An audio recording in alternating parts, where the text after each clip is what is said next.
Hello students, आज हमें करनी है गणित की कार्यपत्रक संख्या 13 यानी वर्कशीट नंबर 13 और आज डेट है 10 नवंबर 2020। आज की हमारी वर्कशीट का टॉपिक है राशियों की तुलना। ये टॉपिक आपने लास्ट 2 वर्कशीट्स में करा था, जहां पर पहली वर्कशीट में आपने अनुपात के बारे में सीखा था और दूसरी वर्कशीट में आपने सीखा था कि हम किस प्रकार से अनुपात में जो हमारे नंबर्स दिए हुए हैं यानी फ्रैक्शन में जो नंबर्स दिए हुए हैं उसको कैसे प्रतिशत में बदल सकते हैं, दशमलव रूप को कैसे प्रतिशत में या प्रतिशत रूप को किस प्रकार से दशमलव में बदल सकते हैं। आज हम सीखेंगे बढ़त या घटत को प्रतिशत के रूप में किस प्रकार से लिख सकते हैं। तो सबसे पहले यहाँ पर एक छोटी सी रिवीजन दी गई है अनुपातों को प्रतिशत में बदलने वाली, उसको देख लेते हैं।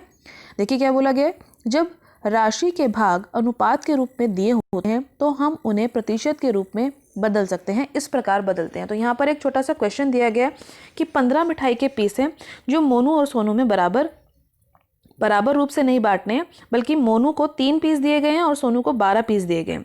तो आपको बताना है कि कुल प्रतिशत जो है, जो दोनों में मिठाई बटी है, वह प्रतिशत के रूप में किस प्रकार से लिखी जा सकती है। तो सबसे पहले मोनू को देखिए कितने पीस मिले, 15 में से जो 15 टोटल पीस है ना, उसमें से कितने पीस मोनू को मिले, 3 पीस मिले। तो जो अनुपात बना इसका वो बना 3/15 या फिर जिसको हम भिन्न भी बोलते हैं। इसी को जब मैं 100% से गुणा कर दूंगी तो मेरा उत्तर आ जाएगा 20%, यानी मोनू को 20% मिठाई मिल गई। सोनू के लिए जब हमें निकालना होगा तो 15 में से 15 नीचे लिखेंगे, 15 में से उसको कितने पीस मिले, 12 पीस मिले। इसी को आप 100% से गुणा कर दीजिए तो आपको पता चल जाएगा कि सोनू को कितने पीस मिल गए, 12 पीस, और प्रतिशत के रूप में उसे 80% मिठाई मिल गई। अब हमने सीखना है घटत और बढ़त के बारे में, जो हमने पहले बोला था। घटत और बढ़त को यानी कभी भी जब हमारा कोई इंक्रीज हो जाता है डाटा या डिक्रीज हो जाता है, जैसे कि नंबर बढ़ जाते हैं ना आपके टेस्ट में, कभी घट जाते हैं, तो उसको प्रतिशत के रूप में कैसे दर्शा सकते हैं। इसको दर्शाने के लिए यहाँ पर एक उदाहरण दिया गया है। किसी देश में पिछले 10 वर्षों में अशिक्षितों की संख्या 150 लाख से घटकर 100 लाख रह गई। घटने का प्रतिशत कितना रहा होगा। तो किसी देश में पहले जो अशिक्षित यानी जो लोग पढ़ लिख नहीं सकते थे, उनकी संख्या थी 150 लाख। अब वह 10 साल बाद 100 लाख रह गई, यानी कितने लाख कम हो गई, 50 लाख लोगों की जनसंख्या अशिक्षित से शिक्षित हो गई। तो प्रारंभिक राशि जिसको हमने बोलते हैं, यानी प्रारंभिक राशि जहां से जो हमने अंकों की शुरुआत करी, प्रारंभ में अशिक्षितों की संख्या थी 150 लाख। प्रारंभिक राशि में परिवर्तन यानी 150 लाख में कितने का परिवर्तन आ गया 10 सालों में। 10 सालों में ये परिवर्तन आया 50 लाख का। कैसे आया, 150 लाख पहले था, उसके बाद 100 लाख जो है रह गई 10 साल बाद, तो 50 लाख का परिवर्तन आया।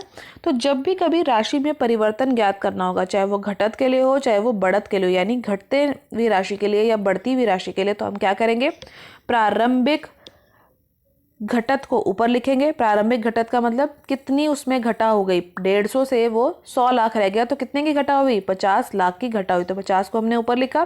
प्रारंभिक राशि मतलब शुरुआत में जो अंक थे वो घटने किससे शुरू हुए, 150 से घटकर वो 100 रह गए, तो 150 हमने नीचे लिखा।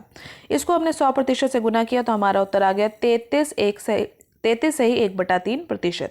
तो यही है हमारा राशि में परिवर्तन, जो कि घटत के लिए हमने निकाला। यही अगर बढ़त के लिए होता, यानी 150 से बढ़कर अगर कोई जनसंख्या 200 लाख पर पहुंच जाती, तो यहाँ पर जहाँ हमने घटत लिखा यहाँ बढ़त कर देते, और जितने की भी बढ़त होती वो ऊपर लिखते, गुना में प्रारंभिक राशि नीचे लिखते, गुना 100% कर देते। इसके बाद आज की वर्कशीट में हमने सीखना है क्रय और विक्रय मूल्य के बारे में, यानी कॉस्ट प्राइस और सेलिंग प्राइस, गेन और लॉस के बारे में, यानी हानि और जो हमारा लाभ होता है किसी वस्तु को बेचने में, उसके बारे में। तो चलो स्टार्ट करते हैं आगे की वर्कशीट। क्रय और विक्रय, देखिए यहाँ पर बोला गया है फैक्ट्री, दुकानदार और ग्राहक। आपको पता है जब भी एक दुकानदार सामान खरीदेगा तो वो फैक्ट्री से खरीद के लाएगा, तो जिस दाम पर वह दुकानदार फैक्ट्री से सामान को खरीद के लाएगा वह दाम कहलाता है सीपी, या फिर जिसको हम बोलते हैं क्रय मूल्य। कौन सा मूल्य, क्रय मूल्य। सीपी का मतलब होता है कॉस्ट प्राइस। और जिस दाम पर दुकानदार ग्राहक को सामान बेचेगा, जब ग्राहक उसके पास जाएगा तो दुकानदार उसको सामान बेचेगा ना, जो वो खरीद के लाया था, जिस मूल्य पर दुकानदार ग्राहक को सामान बेचेगा वह मूल्य होगा एसपी, यानी सेलिंग प्राइस, जिसको हम बोलते हैं विक्रय मूल्य। ठीक है, सेलिंग प्राइस अगर आपको नाम याद रहता है तो आप उससे भी याद रख सकते हैं, लेकिन आपको उसका नाम पता होना चाहिए कि इसको हम विक्रय मूल्य भी बोलते हैं। तो सेलिंग प्राइस और कॉस्ट प्राइस का मतलब समझ आया। जैसे आप दुकान पर जाते हैं, आप कहीं पर भी जाते हैं सामान खरीदने, तो जो दुकानदार आपको सामान बेच रहा होगा जिस दाम पर वो आपको सामान बेच रहा होगा वह दाम दुकानदार के लिए होगा सेलिंग प्राइस। जैसे मान लीजिए आप दुकान पे गए, आपने 50 रुपये का कोई सामान खरीदा, तो अगर 50 रुपये में दुकानदार ने कोई सामान बेचा तो वो दुकानदार के लिए क्या है, सेलिंग प्राइस यानी विक्रय मूल्य। और आप ग्राहक के रूप में उसके पास गए, आपने उससे सामान खरीदा है, तो खरीदने वाला मूल्य होता है कॉस्ट प्राइस। तो वही 50 रुपये ग्राहक के लिए क्या बन गए, ग्राहक के लिए 50 रुपये बन गए कॉस्ट प्राइस यानी क्रय मूल्य। अब देखिए यहाँ पर यही हमें समझाया गया है कि जिस मूल्य पर दुकानदार ने वस्तु को बेचा, जिस मूल्य पर दुकानदार ने वस्तु को पहले खरीदा जो कि फैक्ट्री से खरीदी गई, तो वह मूल्य क्या कराया, क्रय मूल्य, जिसको हम बोलते हैं कॉस्ट प्राइस। और जिस मूल्य पे दुकानदार ने वस्तु को बेच दिया वह कहलाया सेलिंग प्राइस यानी विक्रय मूल्य। अब इसके बाद देखिए, जब भी हम सामान खरीदते हैं बेचते हैं तो हमें कुछ ना कुछ लाभ या हानि होती है, या तो फायदा होता है या नुकसान होता है। अब अगर हमने कॉस्ट प्राइस मान लेते हैं और सेलिंग प्राइस मान लेते हैं, जिसको विक्रय और क्रय और विक्रय मूल्य बोला था, आपको यहाँ पे लिखा भी हुआ है, अब आपको उसको याद भी रखना है। कॉस्ट प्राइस का मतलब यानी क्रय मूल्य का मतलब जिस राशि पे सामान खरीदा गया, और सेलिंग प्राइस यानी विक्रय मूल्य का मतलब जिस राशि पर हमने किसी वस्तु को बेच दिया, जिस मूल्य पर हमने किसी वस्तु को बेच दिया।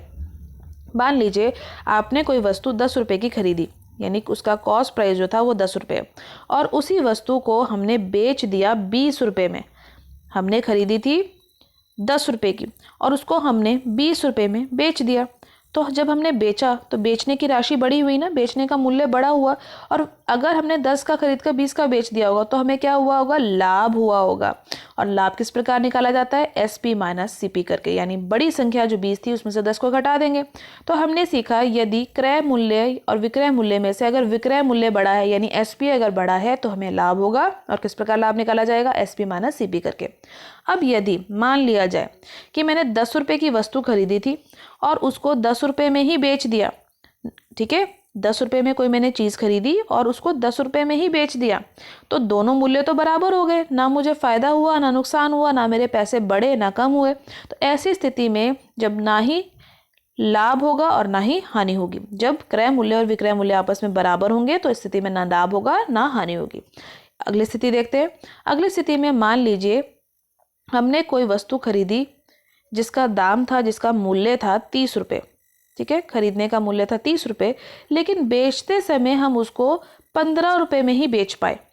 तो ध्यान से देखिए, इस समय हमारा कौन सा मूल्य बड़ा हो गया, हमारा जो मूल्य बड़ा हुआ वह मूल्य कौन सा बड़ा हुआ, क्रय मूल्य, यानी जिस दाम पर हमने खरीदी थी वस्तु वह मूल्य का वह दाम जो है बढ़ गया, यानी महंगी खरीदी लेकिन उसको सस्ता बेच दिया। तो इस प्रकार हमें इस स्थिति में क्या होगी, हानि होगी, नुकसान होगा। हम कैसे निकालेंगे, CP माइनस SP करके, यानी जो संख्या बड़ी थी CP बड़ी थी ना, उसमें से SP को घटा देंगे। अब देखिए यहाँ पर 3 कथन हमें दिए गए हैं और इन कथनों के लिए हमें बताना है कि हमें हानि हो रही है या फिर लाभ हो रहा है। पहले कथन में देखिए क्या बोला हुआ है, एक फूलदान 120 रुपये में खरीदा गया। खरीदने का दाम कौन सा होता है, कॉस्ट प्राइस, CP है ये, और उसको 108 में बेच दिया गया। बेचने का दाम कौन सा कहलाता है, SP। अब देखो कौन सा बड़ा है, खरीदने का दाम बड़ा था या बेचने का, खरीदने का दाम बड़ा था, यानी महंगा खरीद कर सस्ता बेच दिया। तो यहाँ पर हमारे पास क्या होगी, यहाँ हमें होगी हानि। और हानि हम कैसे निकालेंगे, घटा लेंगे। 120 में से 108 को जब आप घटाएंगे तो आपको हानि कितने रुपए की होगी, 12 रुपये की हानि हो जाएगी इस प्रश्न में। अगले में देखिए, एक खिलौना 540 रुपये में बेचने का मतलब SP, और 450 रुपये में खरीदा गया, यानी ये आ गया CP। अब महंगा बेचा लेकिन खरीदा तो 450 में था और बेचा 540 में था, तो यहाँ पर हमें क्या हो रहा है, यहाँ पर हमें लाभ हो रहा है। सस्ता खरीदा था ना 450 का और उसको बेचा कितना, 540 का। तो लाभ किस प्रकार निकालेंगे, 540 में से 450 को यानी 450 को आप घटा दीजिए, उत्तर कितना आएगा, 90। तो इस प्रश्न में हमें कितने रुपए का लाभ हो रहा है, हमें 90 रुपये का लाभ हो रहा है। अगला प्रश्न देखिए, एक साइकिल 1000 में खरीदी गई और 1000 में ही बेच दी गई, यानी SP भी हमारा खरीदने का जो प्राइस है, यानी CP भी जो हमारा है यहाँ पे 1000 रुपये का है और सेलिंग प्राइस भी 1000 रुपये का है। तो यानी ना हमें फ़ायदा हो रहा है यहाँ पे और ना नुकसान हो रहा है, तो लग देंगे ना लाभ है और ना ही हानि है, ना लाभ ना हानि। ठीक है, इसके बाद हम कुछ प्रश्न यहाँ नीचे दिए गए उदाहरण के रूप में, उसको हल करना सीख लेते हैं। देखिए यहाँ पर क्या बोला गया, लाभ या हानि को प्रतिशत के रूप में ज्ञात किया जा सकता है। अभी हमने लाभ और हानि को रुपयों के रूप में लिखना सीखा, अब हम प्रतिशत के रूप में लिखना सीख रहे हैं। इसके बाद देखिए क्या बोला, लाभ या हानि दोनों क्रय मूल्य पर परिकलित की जाती हैं, यानी लाभ हो या हानि हो दोनों के लिए ही हमें कैलकुलेशन करनी होगी। तो उसके क्रय मूल्य यानी कॉस्ट प्राइस पर ही डिसाइड किया जाता है कि लाभ हो रहा है या हानि हो रही है। तो पहला प्रश्न देखिए, पहले प्रश्न में आपको क्या बोला जा रहा है, एक वस्तु 50 रुपये की क्रय की गई यानी खरीदी गई और उसके बाद उसको 12% हानि पर विक्रय किया गया यानी बेच दिया गया। तो यानी सीपी हमारा है यहाँ पर 50 रुपये, हानि हमारी है 12% की, और आपसे बोला जा रहा है कि बताइए इस वस्तु का विक्रय मूल्य यानी एसपी कितना होगा। तो सबसे पहले आपको एसपी के लिए एक फॉर्मूला भी मैंने बताया था ना, यदि हमें हानि हो रही हो तो हानि में कौन बड़ा होता है, एसपी, और सीपी में से कौन बड़ा होता है, सीपी बड़ा होता है, क्योंकि महंगी खरीदी थी और सस्ती बेच दी। तो यानी इसका हानि का फॉर्मूला क्या होगा, एसपी सीपी माइनस एसपी। अब अगर मुझे ये एसपी निकालना हो तो मुझे क्या करना पड़ेगा, या तो इसी में फॉर्मूला में वैल्यू पुट कर दो या फिर एसपी को इधर ले जाओ और हानि को इसकी जगह पर ले आओ। तो चलो लिख लेते हैं, अगर एसपी हानि की जगह पर जाएगा तो घटा से जमा में बदल जाएगा, और अगर हानि इसकी जगह पर आएगी तो हानि यहाँ जमा हो रही थी ना, यहाँ आकर क्या हो जाएगी, घटा हो जाएगी। तो देखो यही प्रश्न, यही फॉर्मूला यहाँ लिखा गया। अब इसके बाद हानि हमें जो दे रखी है यानी लॉस हमें जो दे रखा है ये प्रतिशत के रूप में दे रखा था, इसको रुपयों के रूप में निकालना बहुत ज़रूरी है क्योंकि बाकी सब राशियाँ तो रुपए में दे रखी हैं। तो रुपए में निकालने के लिए हम क्या करेंगे, क्रय मूल्य का 12% निकाल लेंगे, क्योंकि अभी हमने सीखा था कि लाभ हो या हानि हो वह हमेशा क्रय मूल्य के ऊपर ही परिकलित की जाती है, यानी उसको कैलकुलेट हमेशा क्रय मूल्य पर किया जाता है। तो हमने 50 रुपये का 12% निकाल लिया। अब 12% का मतलब क्या होता है, 12/100। मैंने आपको बताया था ना, 1% का मतलब 1/100, 2% का मतलब 2/100 और 12% का मतलब हो जाएगा 12/100। का जब लिखा हो तो यानी गुणा करनी है और 50 से गुना करनी है। तो जब आप इसको हल कर लेंगे तो आपका उत्तर आ जाएगा 6 रुपये। ये 6 रुपये क्या आ गया, हानि आ गई, कि हानि हमें 6 रुपये की हुई है। हमने देखिए अब चीज़ कितने में खरीदी थी, जो भी वस्तु थी 50 रुपये में खरीदी थी, उसमें से 6 रुपये की हानि हो रही है, यानी 6 रुपये जब हम 50 में से घटा देंगे तो 44 हमारा क्या आ जाएगा, एसपी यानी विक्रय मूल्य। इसके बाद हम करते हैं उदाहरण नंबर 2। उदाहरण नंबर 2 में देखिए क्या बोला गया, राशिद ने एक टीवी 9,000 का खरीदा और उसे 2 वर्ष बाद पश्चात 6,000 रुपये में बेच दिया। तो राशिद का लाभ या हानि प्रतिशत बताइए। तो सबसे पहले देखिए उसने टीवी कितने में खरीदा था, खरीदने का मतलब यह था उसका सीपी, खरीदने वाला प्राइस सीपी, और 2 साल बाद उसने कितने में बेच दिया, 6,000 में। तो यानी ये हमारा क्या हो गया, एसपी। तो 9,000 की खरीदी हुई चीज़ अगर आप 6,000 में बेचेंगे तो ऑफकोर्स आपको क्या हो रही है, यहाँ पे हानि हो रही है, क्योंकि आपने सस्ते में बेच दी। तो कैसे निकालेंगे हानि, सीपी माइनस एसपी करके। तो 9,000 में से 6,000 को घटा दीजिए, कितना आ जाएगा उत्तर, 3,000। तो ये 3,000 रुपये आपकी हानि आ गई। लेकिन इस प्रश्न में हमें बताना था कि उसको लाभ या हानि हो रही है। तो लाभ या हानि में से हमें पता चल गया उसको हानि हो रही है, लेकिन हानि की भी हमें प्रतिशत बतानी है यहाँ पे। तो प्रतिशत कैसे ज्ञात की जाएगी, देखिए ये फॉर्मूला यहाँ लिखा हुआ है, ये आपको याद करना है।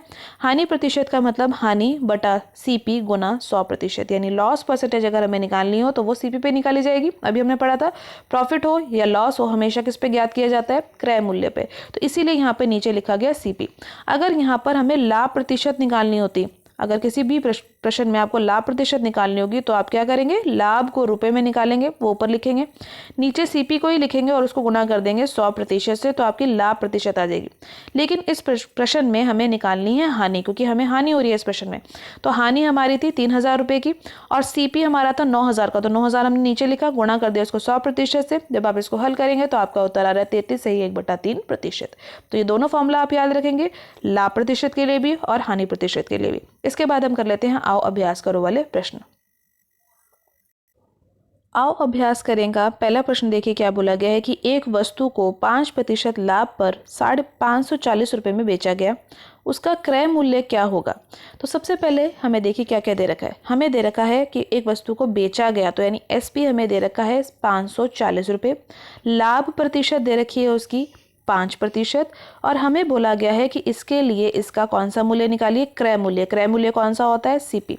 तो याद कीजिए मैंने आपको बताया था कि कभी भी लाभ हो या हानि हो वो किस पे कैलकुलेट की जाती है, सीपी पे। किस पे परिकलित की जाती है, सीपी पे। तो वो वैल्यू तो हमें यहाँ दे ही नहीं रखी, वो तो हमें निकालने को बोली गई कि बताइए सीपी का क्या वैल्यू होगी, कॉस्ट प्राइस कितना होगा, यानी क्रय मूल्य कितना होगा।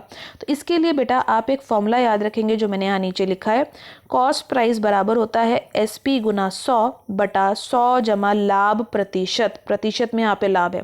इसी प्रकार अगर यही फॉर्मूला हमें हानि के लिए लिखना हो तो क्या फ़र्क है, हानि के फॉर्मूला में लाभ होता है तो यहाँ नीचे जमा का निशान डाला जाता है और हानि होती है तो यहाँ नीचे घटा का निशान डाला जाता है, बाकी सारा फॉर्मूला सेम है। तो यहाँ पर तो हमें लाभ हो रहा था और लाभ भी लाभ प्रतिशत के रूप में होना चाहिए इस फॉर्मूला को अप्लाई करने के लिए। तो चलो फॉर्मूला अप्लाई करते हैं। SP यानी जो हमारा विक्रय मूल्य जिस पे उसने बेचा था वह है 540 गुना 100 बटा 100 जमा लाभ प्रतिशत कितना था 5% का। तो अब इसको हल कर लीजिए, 540 गुना 100 लिख लेंगे और नीचे क्या आ जाएगा 105, 100 में 5 जोड़ दिया। अब देखिए 100 और जो हमारा 105 ये कट सकता है ना, काट लेते हैं इसको। 100 कटेगा 5 के पहाड़े में तो क्या आ जाएगा 20 और जब 105 कटेगा तो ये आ जाएगा 21। अब इसको गुणा और भाग कर लेंगे, यानी 540 की गुना कर लेंगे 20 से ऊपर और नीचे है 21, तो जो गुना करेंगे और उसके बाद उसको भाग करेंगे